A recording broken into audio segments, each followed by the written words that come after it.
Welcome back friends. आजच्या व्लॉगमध्ये तुमचं स्वागत आहे. आणि आजच्या व्लॉगमध्ये आपण काढणार आहोत व्हिडिओ. आमच्या घरी कोथिंबीर निसायचं काम चालू आहे आणि जे काही आमचं स्टॉल आहे गोदाकाठ महोत्सवामध्ये त्यासाठी आता पूर्वी तयारी चाललेली आहे. तर कोथिंबीर निसता खूप गप्पा रंगलेले आहे. तर आपण त्यांचा व्हिडिओ काढून घेऊया. मी पण चालले कोथिंबीर निसायला. तर चला आपण जाऊया. थोडी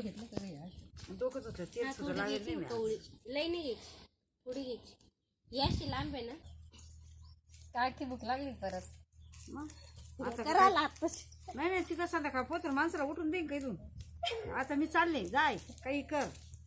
माय थकली माय पाय माय पुढे नको माय पाय थकली बाई. आता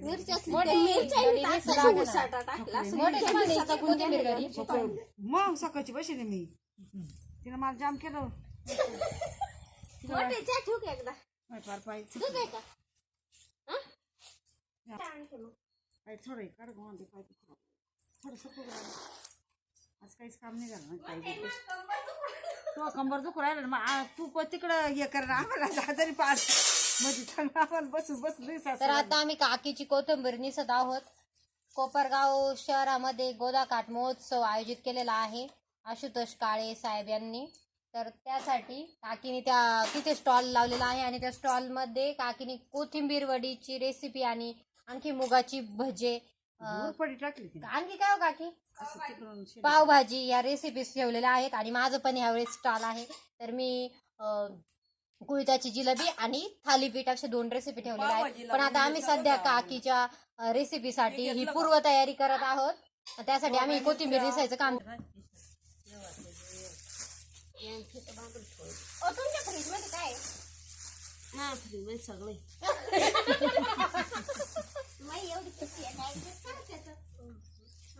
नांडरो थोडी काढून घ्यायची भाजीला. थोडी तरी काढली तरी ऍडजस्ट व्हायची.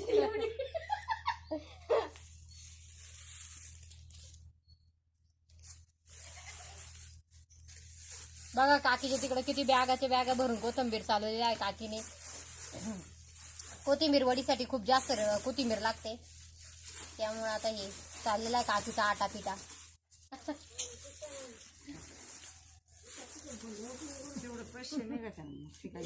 काय म्हणले काकी जीवाला तकलीफ तेवढे पैसे तेवढेच. काकी काय म्हणलं 4 दिवस झाले. काल सकाळी जेवल्यात सध्या काही जेवेल नाही.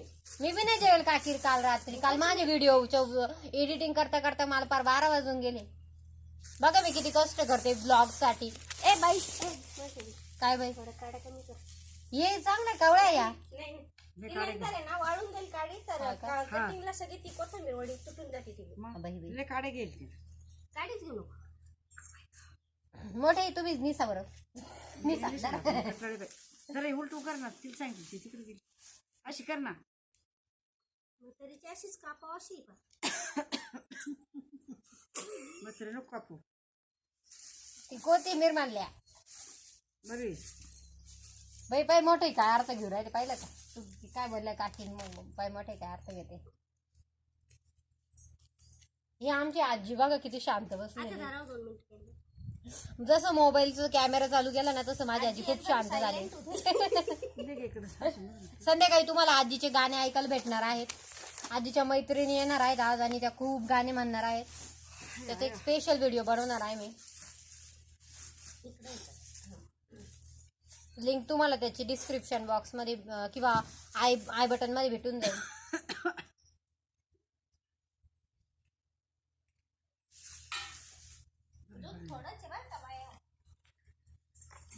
पाणी टाका काकी मग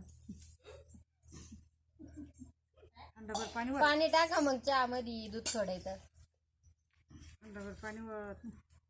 अंडा भर नका हो तू. मा बापाच्या घरी आमदानी काय म्हणे मोठे मोठे आमच्या प्रेक्षकांना ऐकू द्या काय म्हणे. काय वाटते ते म्हणा ना हंडाभर माझ्या बापाच्या घरी आमदानी ना हंडाभरची काय मला येणं ते बापाच्या घरी आमदानी एक जाळून देईन हंडाभर. हा असं येते आमदानी. हा हंडाभर एक जाळून देईन माझ्या बापाच्या घरी आमदानी. विकत भेटायचं ना असं तिच्या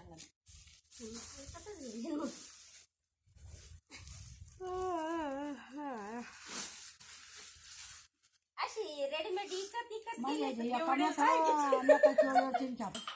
एवढी पिसलेली नसून तुमची कोथिंबीर वेगवेगळी ठेवलेली हा त्यांची एवढी वेगवेगळी आहे आहे. का? इतकी झाली का? वेगवेगळी ठेवली ते मोठे लोक त्यांचं वेगवेगळं असतं सगळं.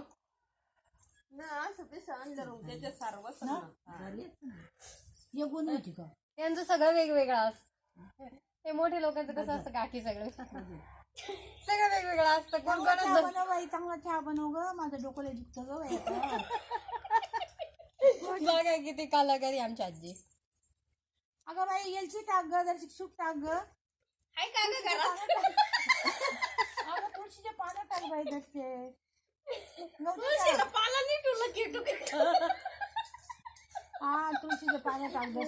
काय तुला एखादं रोप लावता येत नाही तुला काय एखादं रोप लावता येत नाही दारापुढे तुळस कशी हे काय केवढी होती मोठी. मग? तुमची सासू विकून घुस तिकडून.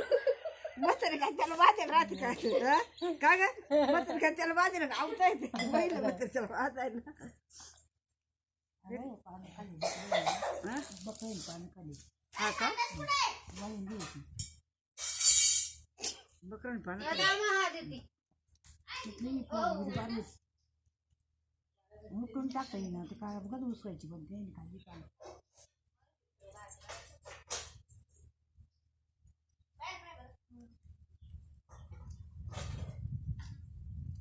पाहिजे का ऐकायला जा. बाहेर नाही हो काकी तिथं गॅस पाहिजे. अरे बाई गोड बोलून बाई जेवाय धुवून कामं करून घ्यायची मोकळी होती. आपण कोणते कोणता वेळ मारी ती गोड बोलूनच काम केलं तिनं आज कधी सापडे आज तावडी सापडे तिच्या वाट मला नवऱ्याला म्हणा आता मी आणि मग 7 मताला पाहावं लागेल उतरायला सटकली होती बाई मी गोणीवरून सटकली होती. कोणी सगळे हे राहते मा नवराच म्हणे बाईला घे म्हणे निवडून घे. अयो पाहिलं का हा मग काय? काकी आबा बघणार आहे बरं का ब्लॉग संध्याकाळी. मग पाहू दे ना. मी म्हणा आपण पाहिलं काय करीन सोडून थोडी द्यायचं. आता कसं काय सोडतीन मस्त जायचं खायला पुढं पोरं सोरं झाल्यावर आता काय कोण सोडून देईन आता उलटे आणखीन ही होती ना आता सोडून देते आता कशाला सोडून देते 3 आणि 2 5 आणि 1 6 आहे. काकी माल चहा एकदम थोडा मला नाही घ्यायचं जास्त. मेथीची भाजी आणली बाय त्याच्यात एक डागा आता मी म्हणून तुम्ही सुटा तुमच्या इथं. शिवाय बरं का? पालादार असले माणसाला निसर्ग कटाळा नाही येत. मोठे मला सोडूस तर मी म्हणून तुम्ही सुटा तुमच्या इकडं. मलाच तुम्ही लागत नाही. तुम्ही सुटा तुमच्या इकडून तुम्ही सुटा तुमच्या इकडून तुम्ही जाय तुमच्या इकडं बरोबर ना आमची काही कडगट करून आईनं चालले आंबळायचे झोंबळायचे म्हणून आईच्या नाही ताबीत राहिली आता आता तुमच्या ताबीत देईल सगळी तुम्ही आमची सासू चहा आहे का? घ्यायला. म्हणून आईच्या ताब्यात नाही आता आता तुमच्या तुम्हीच घेतले आता ताबीने सासू नाही मग आता एखादा शब्द सासू कोणी बोलावा त्या मिरच्या आहे ना अशा गुदमरेल होत्या मध्ये. कोथिंबीर काढलं त्या डोलायला लागल्या. मिरच्यातली मिरच्या कोथिंबीर एकत्र. दाटी झाली मिरच्याची तेवढी काढी दाटी झाली असं अजून बरीच आहे कोथिंबीर. मी काय म्हणतो आता बस आता एवढीच. चहाचं बस शेळीच्या दुधावानी का म्हणून येतं लागली जायला आता नका काढू गाडी होती. नाही ना शेळीची दूध बाई. काकी चहाचा वास चहा पिऊन पा मला एवढं गरम नाही पिते. शेळी दुधावानी येतं ना थोडा वास काय तर? चहाचा वास. म्हातारी काढलं त्याचे काय घे वाशीवर आहे काय बोलत मिक्स केलं असं ते शापेला जाऊ ना थोडा वास टाकला वेगळं लागतंय चहा. मी काढत गुळात चहा करून पिले सकाळी थोडं लागतं तसं वाटत कुठला तरी अहो नाही ते चहा त्याच चाळणी तर असं नाही तुम्हाला. काय चाळणी वास. हा कशी चहाचा शेळीच्या दुधाचा वास कधीच लपत नाही आणि मग चाळणी नाही का रे सकाळची आज मोठ्या इच्छा खूप खूप जुन्या आठवणी ताज्या झाल्या आहे. आता फक्त दादाच आज दिवसभर इकडे फिरकलेले नाहीये. हा नाही तर दादा आले असते. दादा नाही घरी. नाही नाही त्याचा फोन झाला असता इथं. हा तेच बघा तुम्ही काय दुसऱ्या नावं ठेवत्या. आता आज पहिल्यासारखं नाही राहिले. नवरा बायको यावं त्यावर आता पहा. ते ताई लिहून घालायला गेली नाही ते नाही ना. नाही तर दादा येदोळून येऊन मोठ्याला घेऊन गेले असते घरी. चक्कर झाला असतं. पाय बोलायचं. नाही तर फोन तरी केला असता. दीदी मोठे बसले का तू इकडं लगेच फोन करते मला. नानीकडे नानी नाही तिकडे ना. नाही तू चलती तुझी चुलती बसले का रे तिकडे.